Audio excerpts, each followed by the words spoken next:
জনাইছোঁ সকলোকে আদৰণি জনাইছোঁ আজিৰ এই বিশেষ অনুষ্ঠানটোলৈ।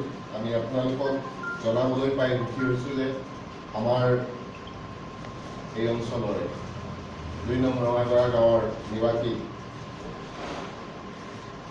অভিজিত পাঠকে বিগত প্ৰায় ১.৫ বছৰমানৰ পূৰ্বে ১.৫ বছৰ হৈছে চাগে ন, ১.৫ বছৰমানৰ পূৰ্বে এটা অগতানুগতিক কাম কৰিছিলে। এই কামটো হৈছে তেওঁ ৰুমালত কবিতা লিখিছিলে, এটা কবিতা সংকলন প্ৰকাশ কৰিছিলে ৰুমালত।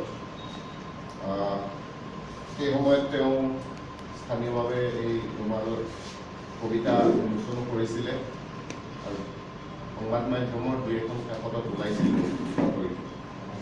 আৰু এই গোটেই খবৰটো বহু শেহতীয়াকৈ হ'লেও অসম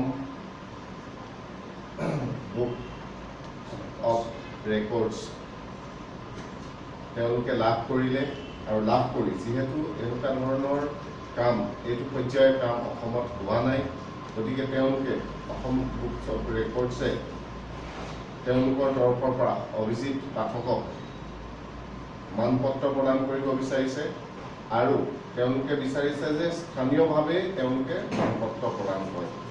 সেয়ে এই অনুষ্ঠানটো আজি অনুষ্ঠিত কৰা হৈছে, আপোনালোকক আমন্ত্ৰণ কৰি অনা হৈছে। খুব